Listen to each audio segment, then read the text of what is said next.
Good morning guys, Thursday morning na po. 5 o'clock na po ng umaga, kaya panibagong buhay. Ang simpleng nanay nito, Mama Malingke. Eto po, kumakain na po ang aking mga estudyante. Kaya kailangan mamalingke para may pagkain ang aking mga estudyante. Ayun guys, good morning po sa lahat ng makakapanood po ng video kong ito. This is my video for today. Hey, hey, hey. Woo!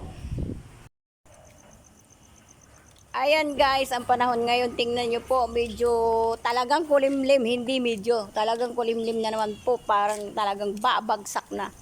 At bumabagsak na nga po ang ulan sa panahon na ito. Ako'y parang newscaster ang dating, ha? Tingnan nyo po, ang 5:30 o'clock ng umaga. Sobrang ang babango ng mga estudyante na to, kakigil. Naaamoy ko sila. Ayan guys, pupunta na po tayo ng palengke para tumingin-tingin ng mga ulam, grocery, bigas. Importante po sa lahat ng bagay ay bigas. Kahit itlog-itlog lang, basta may bigas. Ayan guys, mamaya na po uli. Ayan guys, ang estudyante ko papasok na po. Ayan po, sasakay na po tayo. Ang jeep na sasakyan ko. O, tawid na. Go na, dali na. Bilisan mo, tumawid ka na. Kaya tatawid ko siya. Ayan guys, andito na po tayo.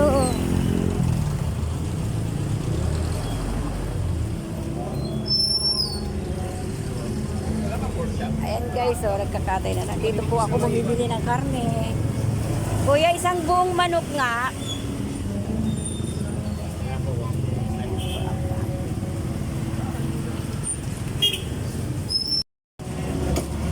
Ayan guys, nakaano tayo ng isang buong manok. 320. 320.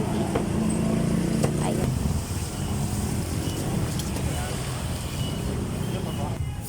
Gulay.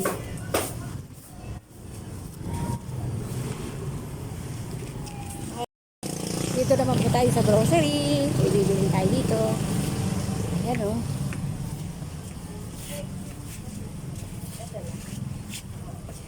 Dito tayo sa grocery. Yes. Siyempre, hindi mawawala si Ariel. Si Ariel. Si Ariel. Uy, walang saba. Bakit walang saba? Sardinas. Bakit walang saba?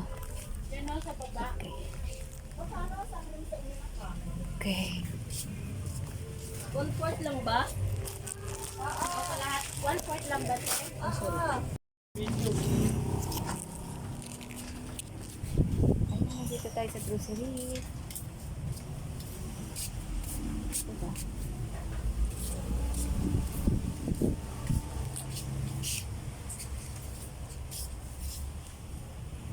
Okay na siguro yan. Ilang birds tree yan?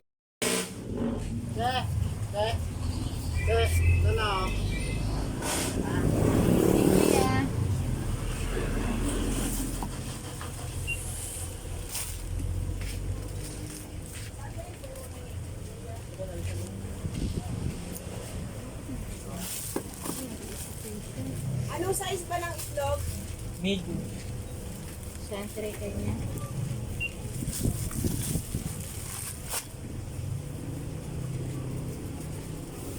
Yun lang ha.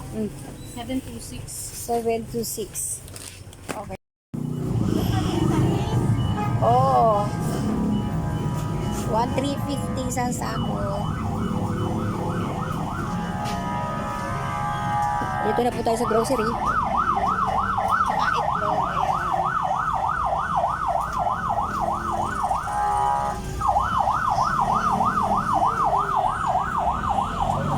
Ayan. Ayan, bumili rin ako ng gata para sa gulay.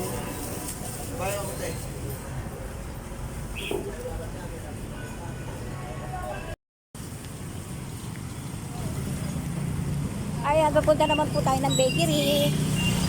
para bumili naman tayo ng tinapay. Siyempre, kailangan mag-almusal, merienda, tinapay na lang din.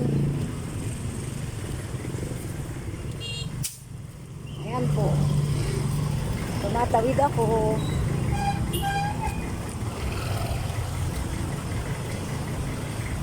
Ayan na po ang bakery. Bibili tayo. Ate, may pandesal pa? 20 pesos. Ayan, dito ako bumili ng tinapay. Okay naman. Kaya lang talagang medyo mahal ang presyo ng tinapay ngayon. Lumiit at saka nagmahal. Ayan. Ayan guys, bibili rin tayo ng prutas. Ate, mansanas ate 3 piraso, 100 daw. Kaya bibili ako. 100 pesos lang. Oh, malamang lagi. Lagi na lang ako napapamura. Yan na lang muna masana. Sige, ikaw na lang. Sige, pilihan mo kung maganda. Ayan. Ayan si ate, oh. Ate, makikita ka sa reels. Wow. Oo, nagre-reels ako eh. Ayan ang tindahan ni ate, oh. Dito kayo laging bumili. Mura lang dito.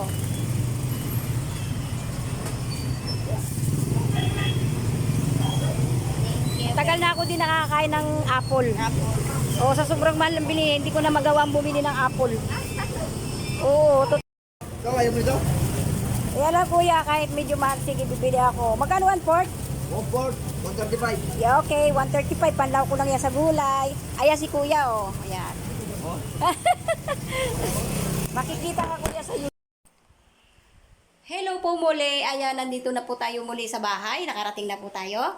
Galing sa palengke. At ipapakita ko po sa inyo ang mga napamili natin. Ayan po. Una, syempre, tinapay.